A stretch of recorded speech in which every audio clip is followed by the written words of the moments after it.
Pag-alala sa katapangan at paninindigan ng mga Pilipino sa kanilang paniniwala. Yan po ang laman ng naging mensahe ni Pangulong Bongbong Marcos sa paggunita ng ika-43 anibersaryo ng pagkamatay ni dating Senador Ninoy Aquino. Isa si Aquino sa mga kritiko ng rehimeng Marcos Sr., ama ng kasalukuyang Pangulo. Saksi si Bernadette Reyes.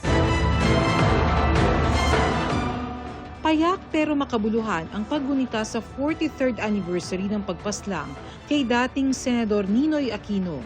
Sa isang simpleng misa, ginunita ng pamilya at mga supporters ni Ninoy ang kanyang alaala. Naroon ang kanyang mga anak na sina Balsi Aquino Cruz, Viel Aquino D. at apo na si Kiko Aquino D. I hope nobody forgets the sacrifice and what happened during martial law. Huwag natin kakalimutan. 43 taon na ang nakalilipas mula nang pumanaw si dating Senador Ninoy Aquino.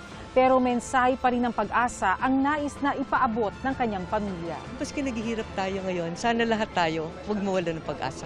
Hindi nakadalo si Chris Aquino pero naroon ang kanyang anak na si Bimbi. Hindi pa siya napapanganak noong mamatay ang kanyang lolo. Pero panawagan niya, mahalagang makilala ang papel ni Ninoy sa kasaysayan.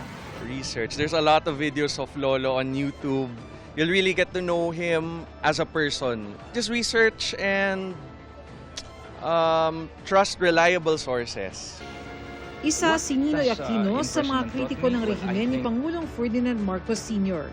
Ikinulong siya nang ideklara ang martial law noong 1972 pero pinayagang pumunta sa Amerika noong 1980 para magpagamot matapos atakihin sa puso.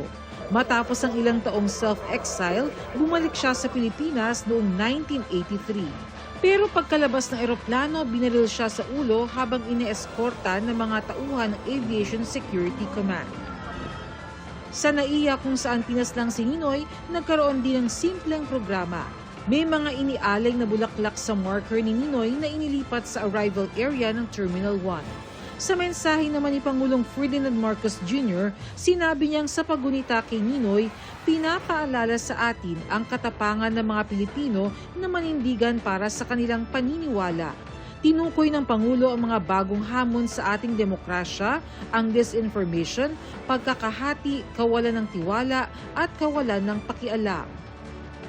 Ang legasiya daw ni Ninoy nagbibigay lakas sa atin na harapin ang mga hamong ito. Ako si Bernadette Reyes, ang inyong saksi.